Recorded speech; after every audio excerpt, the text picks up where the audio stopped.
The mold should be where you start. It should be where you begin, okay? The finished product should be after you have turned it into something completely different, after you've turned it into you.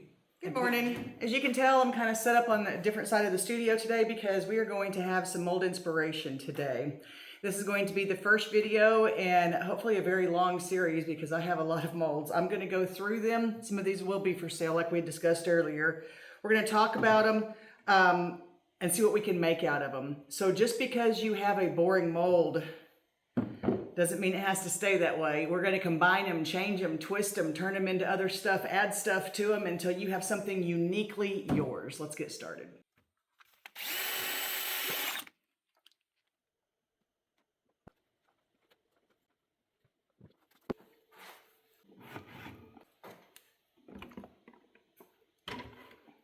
Now while we're letting our molds sit, drain, and dry a little bit so we can demold them, I'm going to show you how to make clay from your slip very, very quickly so we can add things to them.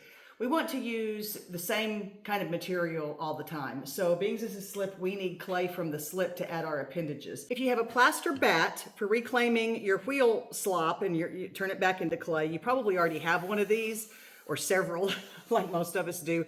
I would suggest to use this, but if you don't, a mold works just fine.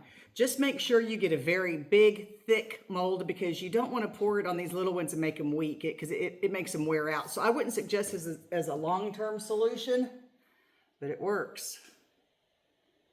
So we're going to pour it on. And you don't want it thick. You want it to dry fairly quickly. So just kind of spread it out a little bit because we want it to dry. Okay, and we're going to do the same thing over here.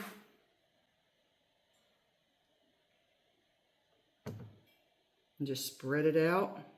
That was extremely quick. No sooner did I turn the camera off, this stuff is ready to go. Now I'm putting it in there a little wet. If I was using low fire clay, I would let this dry a lot more than this. But this particular stoneware is not forgiving or friendly. So we're going to go ahead and take this off of there.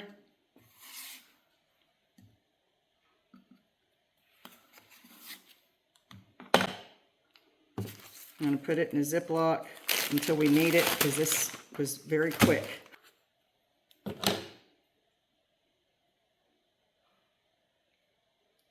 Every slip is different. So how long you leave it on depends on you and what you have. I'm working on a recipe for a low fire elastic slip for y'all, and hopefully I'll have it done soon. Okay, that's how we make our clay. Now we're going to talk real quick about our sprig molds, press molds, our little silicone molds, and how we're going to add them. This right here, I think we want Santa and a snowman, maybe for the house. I don't know yet. We're going to try it.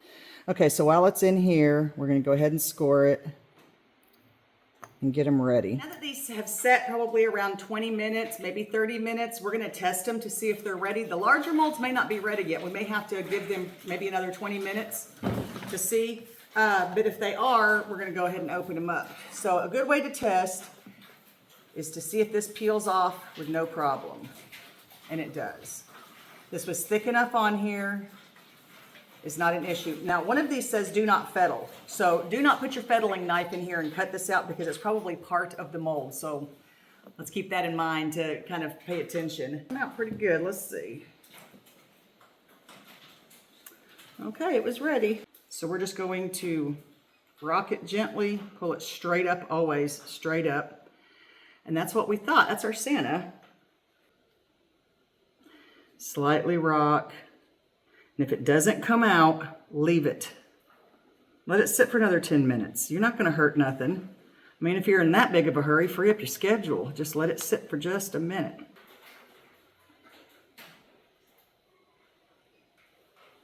You see it coming together yet? Take your slip and come back with these joints. Now mine I left out overnight, so it's a little thicker. And this is what it looks like dried. He's cute. He hangs like this, and it's a mistletoe holder. So you hang your mistletoe from here, and this, I guess, hangs from the door. It's carved out on here, so it looks like wood. I think it's super cute. I don't believe I've ever seen anything like it. If you don't want to hang this from your door, let's see how we can change this. Where's that one we just made? Put him on here. Remember, we've got holes in here, so you're not going to get any seam splitting. Now rock it, push it down, rock it, push it down. Make sure the seams are good. This is a dirty little mold I had sitting over there, but it does the job. Now it looks like it's going to be a little tipsy heavy here, so let's flatten down his big bottom. And he just became a shelf sitter. This is the next surprise we're going to open.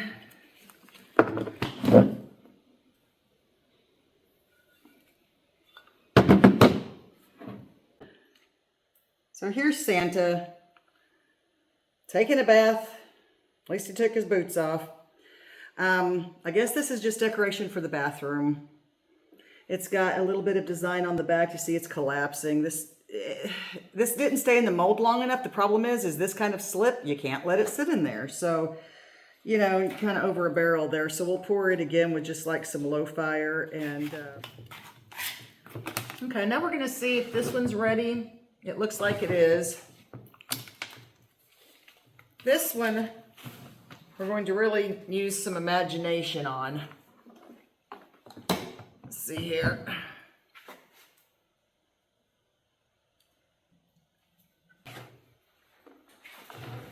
So this one says Tavern over here. It's a super cute little house. Let's pull it out of here and look at the other side. So I bet you're wondering what we could possibly do with this. It's just a weird little house. It's got a tavern on this side, a delicatessen on this side, and it's got a ship's anchor here, kind of Victorian stuff here. So this mold here comes with this, and it's funny because I had this mold for years. Didn't know what it went to, and just didn't throw it away because I thought the stone on it was really cool looking. And it was broke, as you can see. But I held on to it, and lo and behold, it is the one that goes to this. And I just got this, and it didn't have the top to the fireplace. Funny how things work out, isn't it? And you can see where the mold is broke right here at the top. But it's okay. We're going to cut this. We're going to cut this open. I'm going to tell you why here in a second. Here's where your imagination is going to kick in. In any of these molds that you have, think outside the box with them. How can I change it? How can I make something else with it? How can I make it mine instead of someone else's? Because nobody likes a copycat. Nobody wants to be a copycat. People don't look at you like you're an artist when they see the same old stuff that everybody else has got, because then you're just a copycat. I'm going to try to inspire you to do just that. Remember, we're going to put it on both sides when we do this. All right, so there's our house. And you might be thinking to yourself, what on earth could I do with this? It's weird.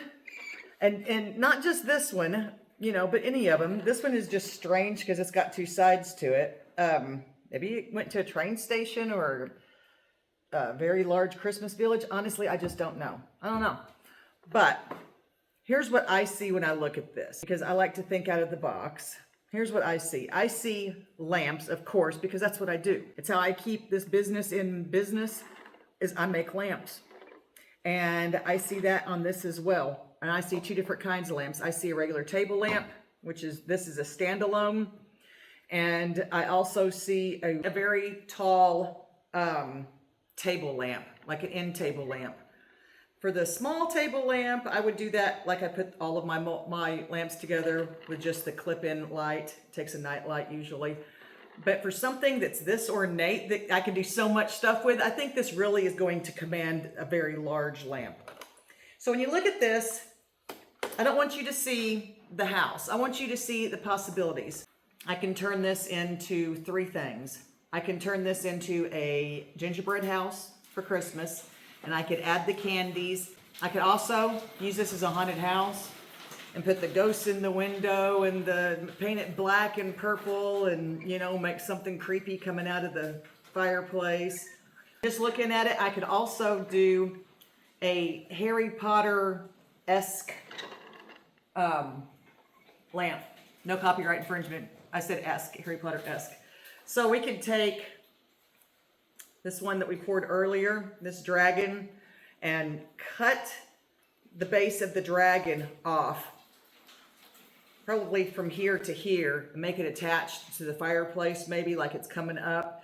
Cut it from here to here, just this part of this mold, make another dragon coming out of the chimney.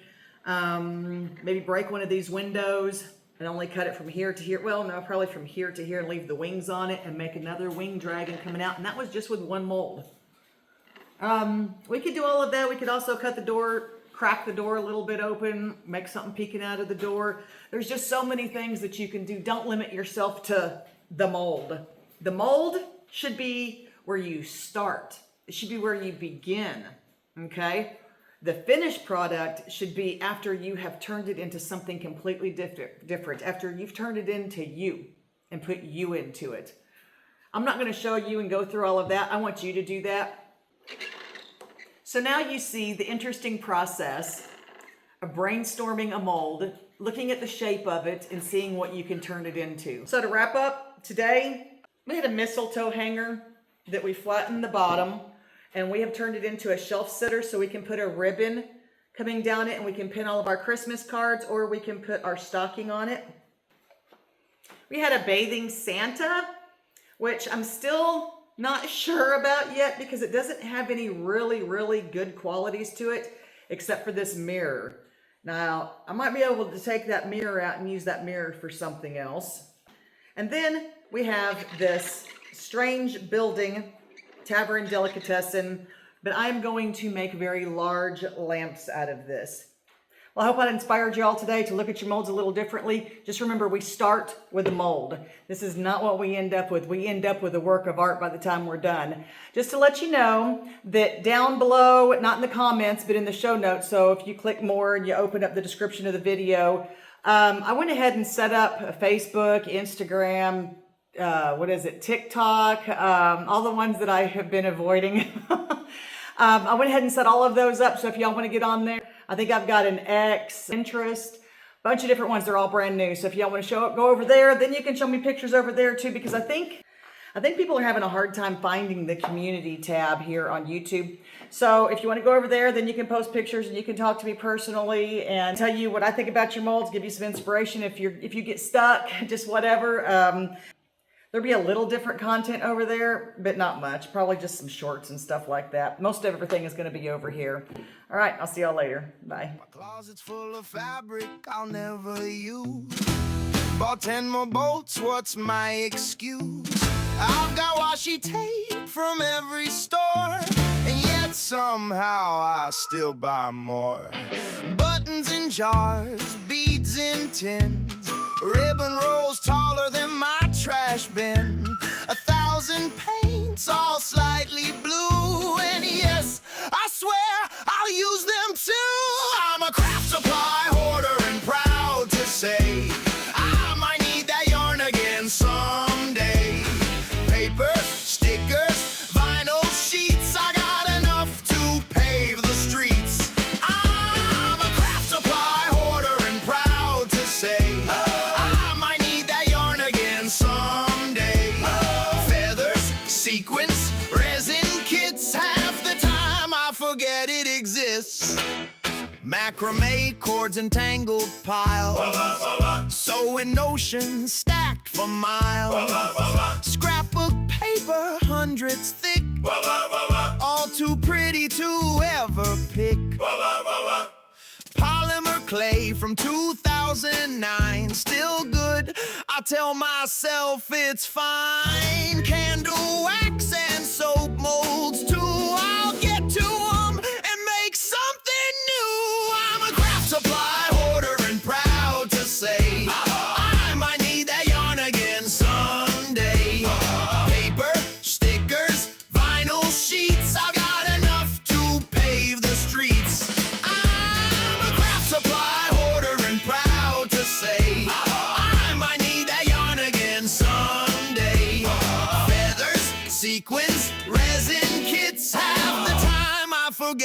exist.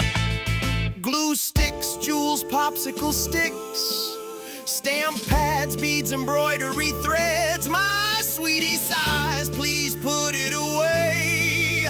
But Michael's had a sale today. I'm a craft supply hoarder and that's my jam. I need a glitter 12-step program. No shame here, it's just my creed to hoard what I might someday need.